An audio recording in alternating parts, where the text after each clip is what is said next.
गुरु भक्ति योग। गुरु की अचल भक्ति ईश्वर साक्षात्कार करने के लिए बहुत असरकारक पद्धति मानी जाती है। गुरु की महिमा का सतत स्मरण और उनके दिव्य संदेश को सर्वत्र फैलाना, यह गुरु के प्रति सच्चा भक्ति भाव है।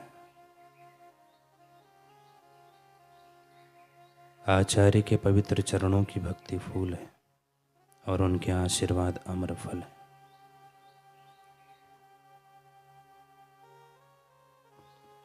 जीवन का ध्येय है परिणाम में दुख देने वाली कुसंगति का त्याग करना और अमृतत्व देने वाले पवित्र आचार्य के चरण कमलों की सेवा करना। साधक जब इहलोक और परलोक में चिरंतन सुख देने वाले गुरु भक्ति योग का आश्रय लेता है, तभी उसका सच्चा जीवन शुरू होता है। सच्चा एवं स्थायी सुख बाहर के नाशवंत पदार्थों से नहीं, अपितु गुरु शरण योग का आश्रय लेने से ही मिल सकता है।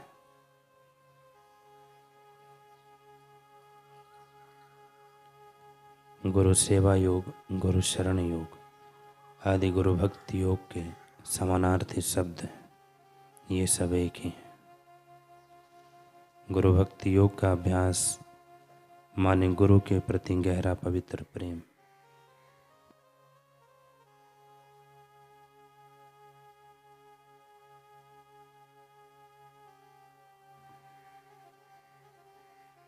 जीवन के परम तत्व रूपी वास्तविकता के संपर्क का रहस्य गुरु भक्ति है। सच्चे शिष्य के लिए तो गुरु के वचन माने कानून। गुरु का दास बनना माने ईश्वर का सेवक बनना। जिन्होंने प्रभु को निहारा है और जो योग्य शिष्य को प्रभु के दर्शन करवाते हैं, वे ही सच्चे गुरु हैं। आलसी शिष्य को गुरु कृपा नहीं मिल सकती। राजसी स्वभाव के शिष्य को लोक संग्रह करने वाले गुरु के कार्य समझ में नहीं आते। किसी भी कार्य का प्रारंभ करने से पहले शिष्य को गुरु की सलाह लेनी चाहिए।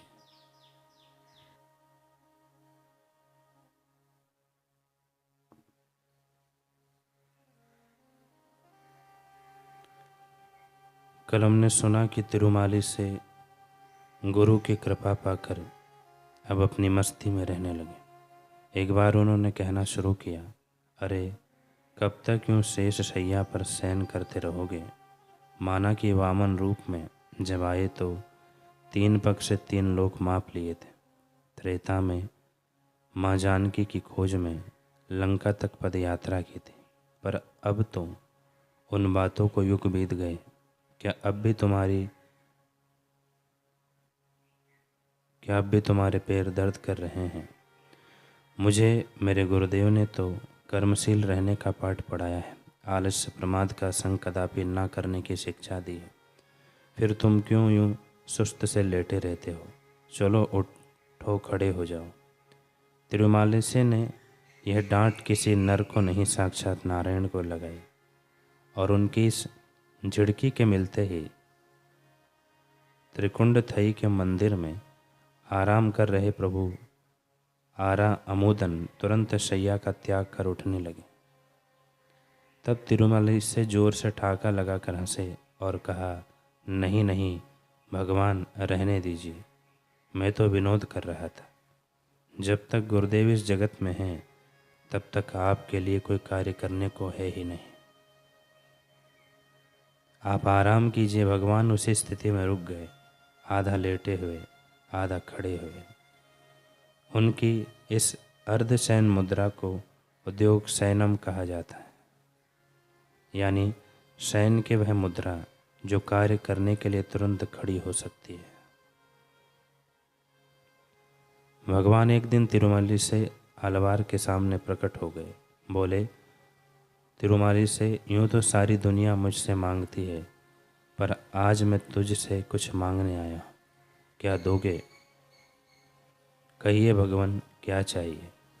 तुम अपने गुरु के मार्ग पर चलकर उस पद को पा लिया है जिसके आगे मेरा कद भी छोटा हो गया है। वे आलवार तुम्हारे गुरुदेव, उनके पद को पाकर तुम्हारा नाम तिरुमाली से आलवार हो गया। मैं चाहता हूँ कि क्यों न हम दोनों अपने नाम थोड़ा अदल बदल कर लें। तुम्हारे नाम के साथ मेरा नाम जोड़ने से मुझे नई पहचान मिलेगी और गुरु भक्ति के शिखर पर पहुँचे हुए ऐसे भक्त की पहचान सारी दुनिया जानेगी। मेरे नाम के साथ तुम्हारा नाम जोड़ने से मेरा मान बढ़ जाएगा। क्या कर पाओगे यह विराट दान? तिरुमालिसे ने कहा, जैसी प्रभु की इच्छा। कहते हैं तब से प्रभु आरा अमोदन आलवार कहलाने लगे, यानी अपने नाम के साथ आलवार जोड़ दिए और तिरुमाली से आलवार, तिरुमाली से पिरान कहलाने लगे। यदि तिरुमाली से आलवार के जीवन में गुरुदेव पे आलवार ना आए होते तो वे आज कैसे जाने जाते? बस एक हठ योगी या फिर वेद ग्रंथों के प्रकांड विद्वान के रूप में। पर वहीं हमने सुना कि गुरुदेव से ज्ञान मिलने पर, उस ज्ञान मार्ग पर चलने से, गुरु की अनन्य भक्ति करने से तिरुमाली से कितनी महान अवस्था को प्राप्त कर गए, जहाँ ईश्वर तक उनके दर्शन अभिलाषी हो, उनके आदेश का पालन करने लगे, उनके नाम से अपना नाम जुड़ने पर गौरवान्वित अनुभव करने लगे। दरअसल यह लीला भगवान ने गुरु सत्ता के विधान, महानता व दिव्यता को संसार के सामने स्थापित करने के लिए की है। इसलिए तो आज हजारों वर्ष बीत जाने के बाद भी केशव पेरुमल मंदिर में तिरुमाली से केवल अपने गुरु की ओर मुख करके साधना में बैठे हैं, यही सीख देते हुए कि पूर्ण गुरु ही है आराध्य और साध्य। चाहे गृहस्थ आश्रम में हो, चाहे साधु आश्रम में हो, वहाँ की सारी लौकिक विशेषताएं तुच्छ है। धन, पद, विद्या, जन समूह, सम्मान सब कुछ नगण्य है। केवल एक गुरु पद ही सर्वोपरि है। परमार्थ पद में सद्गुरु के समान कोई पद नहीं है। सद्गुरु के उपदेशों से ही साधक को अपने आप की स्मृति होती है। श्री कृष्ण सद्गुरु के उपदेश से अर्जुन कहता है, नष्टो मोह स्मृति लब्धो। ब्रह्माकार वृत्ति से अपने स्वरूप की स्मृति हो गए, फिर बीते हुए का शोक, भविष्य का भय और वर्तमान की परिस्थितियों में सतत्व का भ्रम नहीं होता। परिस्थितियां बाधित हो जाएगी। जैसे अंधेरे में रस्सी में सांप दिखा, रोशनी करने पर रस्सी को जान लिया, फिर अंधेरे में सांप जैसा लगता है, लेकिन सांप की सत्यता बाधित हो जाती है।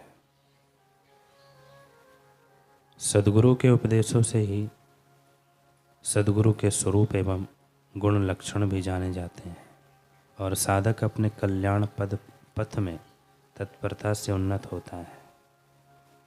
सद्गुरु के उपदेशों से ही उनके प्रति श्रद्धा जगती है, उनके महत्व को माना जाता है। उनके सत्संग से ही संसार की अनियतता, विकारों से दुर्दशा समझ में आती है और संसार के प्रति वैराग्य उत्पन्न होता है। इसी से गुरु पद एवं निज स्वरूप चैतन्य में स्थिति होती है और उसे छोड़कर साधक के लिए कुछ प्रिय नहीं रह जाता। अतः सद्गुरु की महिमा अपार है, इससे श्रेष्ठ पद कहीं नहीं है। अन्यत्र चाहे कोई कितना भी भटक ले, उलझ जाएगा। सत्य शाश्वत पद तो उसे पाए हुए महापुरुष से ही पाएगा। सद्गुरु के सत्संग में ही निजात्म स्वरूप की खोज एवं पहचान होती है।